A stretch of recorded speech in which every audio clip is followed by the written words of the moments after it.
Yeah, good evening from Scripps Ranch, and this is an area that has some very brutal history when it comes to the Cedar Fire. This entire area was wiped out during the first 24 hours of the Cedar Fire. The first 24 hours, that was so critical. Obviously, there were a lot of mistakes made, and a lot of firefighters took a look at what happened during the Cedar Fire, and we have learned a lot from that fire. We have learned so much that things will never be the same, and it was the result directly of the Cedar Fire that started 20 years ago today. We're heading inbound for TAC near south, sir, and we're responding carefully. When the Cedar Fire ripped through San Diego County 20 years ago today, it was the biggest monster anyone had ever seen. More lives, more land, and more homes were lost than any other wildfire in California to date. And I was walking down the street and the flames were, it was like a tunnel. The trees were bending over and blowing, and it was very hot.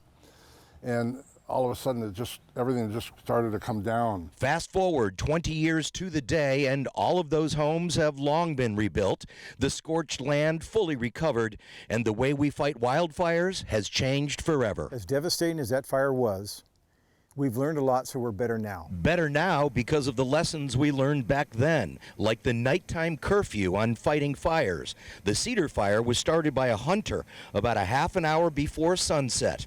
A firefighting helicopter was called off because the curfew was put in place. At the time, we did not have any night flying air assets. We had helicopters, but they had to basically stop about a half an hour before sunset, something like that. So they were unable to go out and try to drop on this fire because it happened at 5:37 in the evening. And you know, we all know at this time of the year when it gets dark. As the story goes, there was a sheriff pilot that was hauling one of their smaller patrol helicopters, a 75-gallon bucket, and was told that it was to return and not drop on the fire because it was going to be outside of those parameters. No one knows for sure what difference it would have made, but we do know this. When the fire was started, the wind was calm and manageable. The Santa Anas didn't start whipping until after dark. Santa Anas weren't blowing in that drainage bottom that morning, or that evening.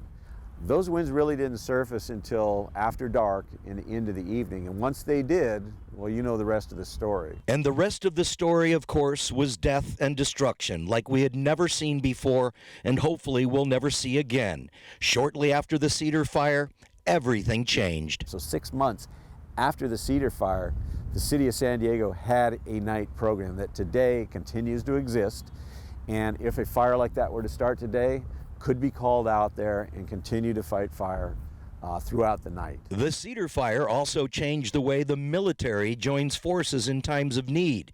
For the first time ever, the Navy put its skills to work on a civilian fire and will continue to do so as a result. I think from an active military perspective, certainly CAL FIRE and the U.S. Forest Service took notice, and today, as we speak, they have, a program with the Marine Corps, the Navy. Even though the Cedar Fire was the biggest wildfire of its time, much larger wildfires have happened since then.